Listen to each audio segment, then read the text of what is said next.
After years of upbraiding and even threatening to abolish the Internal Revenue Service, Republicans must now depend on the agency to carry out their signature legislative accomplishment, a comprehensive revision of the tax code. The task is monumental.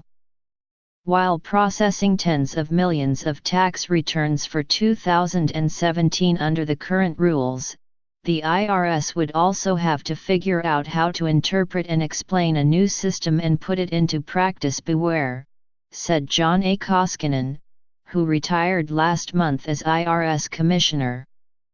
If the budget keeps being cut and the agency keeps being given more things to do, the IRS is simply not going to work.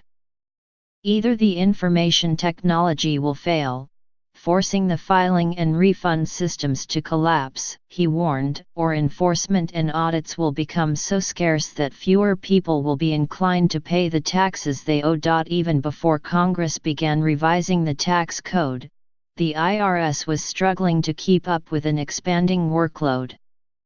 Since 2010, its budget has been cut by $900 million or 17%, after adjusting for inflation, and its staff reduced by 21,000, or 23%. In the meantime, it has had to process roughly 10 million more individual returns. The agency has been a favorite target of Republicans, who have complained that it unfairly investigated conservative organizations and reveled in irritating taxpayers. A recent Inspector General report showed that the IRS had scrutinized both liberal and conservative groups. During the campaign, President Trump accused the agency of unjustly hounding him with audits year after year.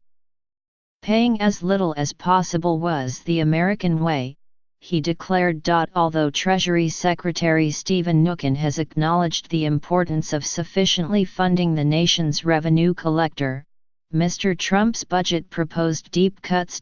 Referring to enforcement, taxpayer services, and cybersecurity, Mr. Koskinen said, "We don't have enough people to do all the work that needs to be done as a general matter, let alone grapple with an overhaul of the tax code. Getting out new withholding tables, so that payroll managers know how much to deduct from paychecks and can update their systems, would be a priority on the agency's expanded to-do list." The American Payroll Association, with 21,000 members, sounded an alarm in a letter to Congress.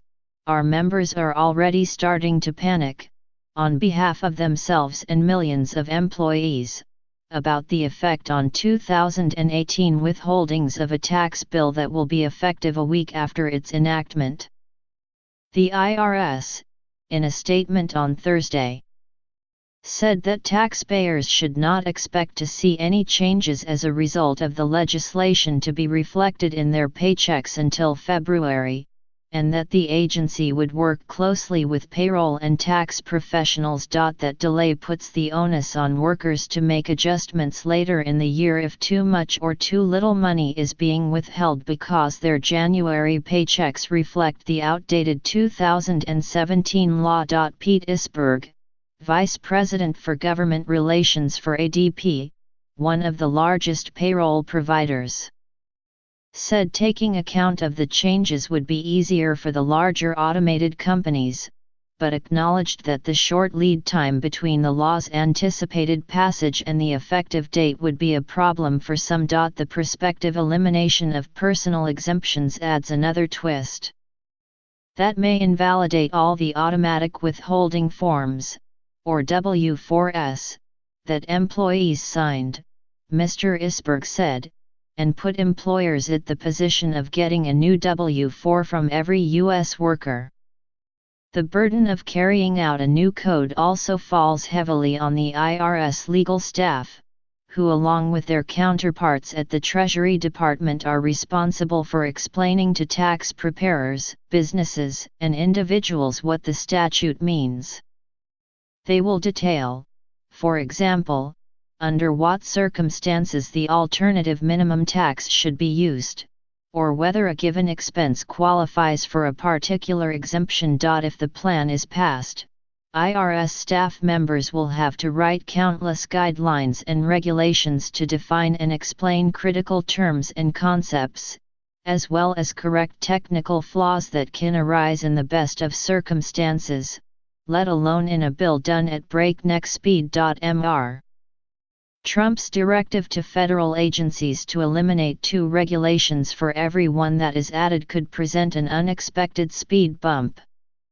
Most of the regulations that the IRS issues with Treasury are meant to interpret rather than set policy. The IRS needs to be exempt from those regulations, or they just won't be able to implement the law, said Fred T. Goldberg, Jr., IRS Commissioner under President George Bush. The agency can also expect it would be deluged with questions from taxpayers and practitioners about the changes.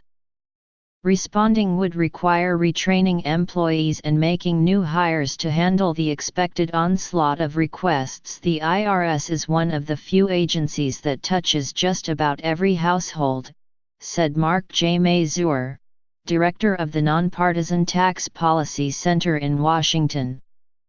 If you go to an IRS walk-in site, you have some expectation of getting the right answer.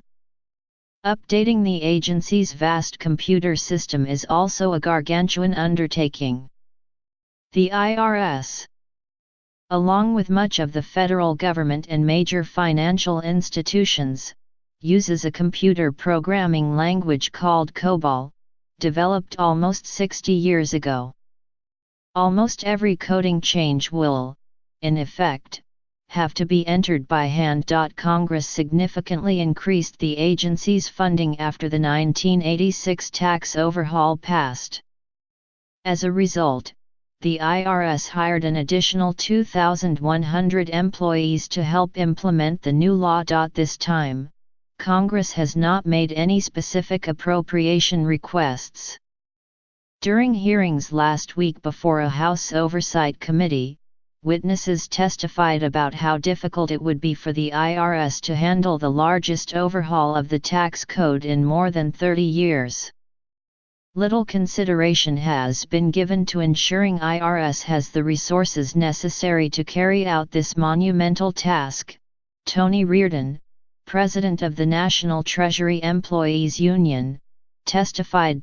Given how much the bill is expected to cost, even under the Republicans' optimistic projections, meeting its budget targets will depend on collecting the taxes owed under the new system. Challenging the IRS at every turn, however, will be a growing phalanx of highly paid tax lawyers and accountants, intent on finding ways to outmaneuver the IRS and avoid taxes. Every 1% drop in compliance costs the government $33 billion a year. Yet enforcement and auditing capabilities have perhaps suffered the most as the agency's budget has shrunk. It won't surprise me if the combination of the filing season and implementation of the legislation create significant problems, said Marcus S. Owens, a Washington lawyer and former director of the IRS Division for Tax-Exempt Organizations.